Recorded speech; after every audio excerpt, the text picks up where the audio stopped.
ബൈബിളിലെ ഒരു പ്രവാചകന്റെ പേരും ഒരു ദ്വീപിന്റെ പേരും ഒന്നാണ്. ആ പേരെന്ത്? ബൈബിളിലെ ഒരു പ്രവാചകന്റെ പേരും ഒരു ദ്വീപിന്റെ പേരും ഒന്നാണ്.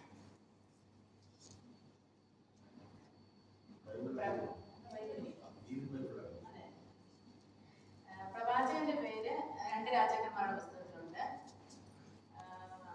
ആ ദ്വീപിന്റെ പേര് യെഹെസ്കേൽ പ്രവചനത്തിലുണ്ട്.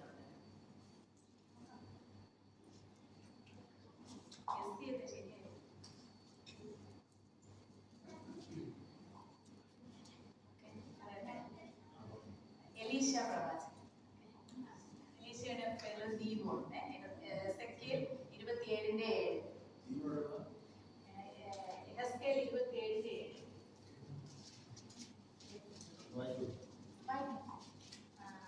യെഹെസ്കേൽ 27:7. നിനക്ക് കൊടിയായി ഇരിക്കേണ്ടതിന് നിന്റെ കപ്പൽപ്പായ് മിസ്രയീമിൽ നിന്നുള്ള വിചിത്ര ശരണപ്പടം കൊണ്ട് ഉണ്ടാക്കിയതായിരുന്നു. എലീശ ദ്വീപുകളിൽ നിന്നുള്ള ധൂമപടവും. രണ്ടാമത്തെ ക്വസ്റ്റ്യൻ, ബൈബിളിലെ ഒരു സ്ഥലത്തിന്റെ പേരും നാം പറയുന്ന സമയവും ഒന്നാണ്. ആ പേര് ഏതാണെന്ന് പറയുന്നത്. അതായത് സമയം മീൻസ് നമ്മൾ 24 hours ഏത് സമയവും ആണ്. അത് ബൈബിളിൽ ഒരു സ്ഥലത്തിന്റെ പേരുമാണ്. ഒരു ക്ലൂ തരാം. അപ്പോസ്തല പ്രവൃത്തികളിലാണ് ആ സ്ഥലത്തിന്റെ പേര് പറയുന്നത്.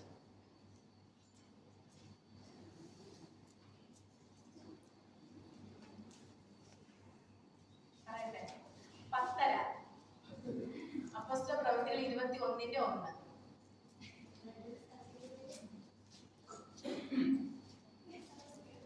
പത്തര. സ്ഥലത്തിന്റെ പേരാണ് പത്തര. സമയം പത്തര. അപ്പോസ്തല പ്രവൃത്തി 21:1.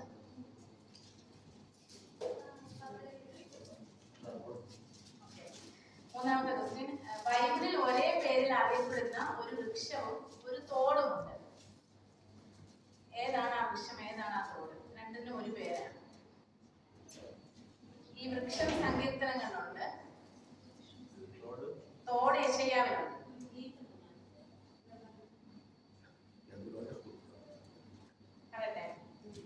അലരി വൃക്ഷം സങ്കീർത്തനങ്ങൾ 137:2. അലരി തോട് യെശയ്യാവ് 15:7.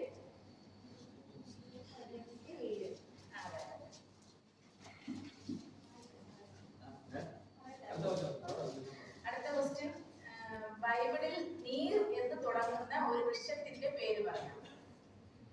നീർ എന്ന് തുടങ്ങുന്ന ഒരു വൃക്ഷത്തിന്റെ പേര്. അത് ഇയ്യോബിലാണ്. നീർമാതളമാണ്.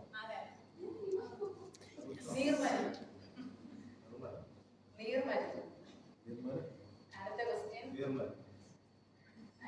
ഇയ്യോബ് 40:22. അടുത്ത ക്വസ്റ്റ്യൻ, നമ്മുടെ അടുക്കളയിലെ ഒരു പദാർത്ഥത്തിന്റെ പേരിൽ ബൈബിളിൽ ഒരു കടലും ഒരു താഴ്വരയും ഉണ്ട്.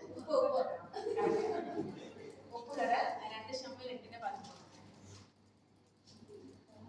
Simple question. മരിച്ച ശേഷം പ്രസംഗിച്ച ബൈബിളിലെ വ്യക്തി.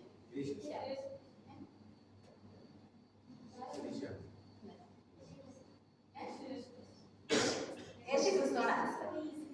1 പത്രോസ് 3:19. അടുത്ത ക്വസ്റ്റ്യൻ, ശലോമോൻ പണിത ജലസംഭരണിക്ക് പറയുന്ന പേര്. ശലോമോൻ പണിത ജലസംഭരണിക്ക് പറയുന്ന പേര്. 2 രാജാക്കന്മാരിലാണ് എന്നുള്ളത്. ഒരു കടലിന്റെ പേരാണ്. ആൻസർ പറയട്ടെ, താമ്രക്കടൽ. 2 രാജാക്കന്മാർ 16:17, 25:13. അടുത്ത ക്വസ്റ്റ്യൻ, പുതിയ നിയമത്തിലെ വേഗതയേറിയ നടത്തക്കാരൻ ആരാണ്?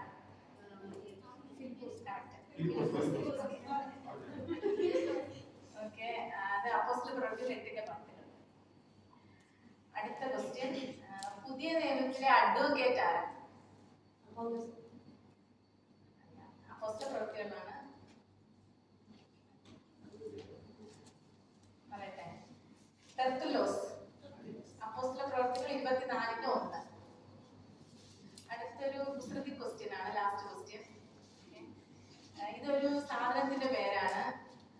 ഞാൻ ഓരോ ക്ലൂ ആയിട്ട് പറയും. 4 ക്ലൂ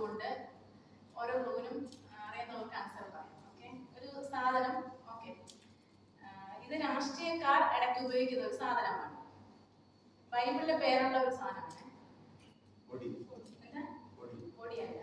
അപ്പൊ അടുത്ത ഓപ്ഷനോട്ട് നോക്കാം. സെക്കൻഡ് ഓപ്ഷൻ, യേശുവിന്റെ ജനനം മുതൽ ക്രൂശീകരണം വരെ ഈ സാധനത്തിന്റെ പേര് പലതവണ ബൈബിളിൽ പ്രതിപാദിച്ചിട്ടുണ്ട്.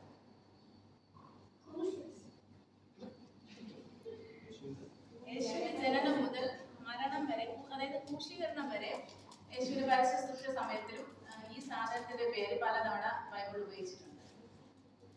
രണ്ട് ഓപ്ഷനായി ഗസ് ചെയ്യാം. ഒരു സാധനം, ഒരു വസ്തു. ഓക്കെ, മൂന്നാമത്തെ ഓപ്ഷനിലോട്ട് പോകാം.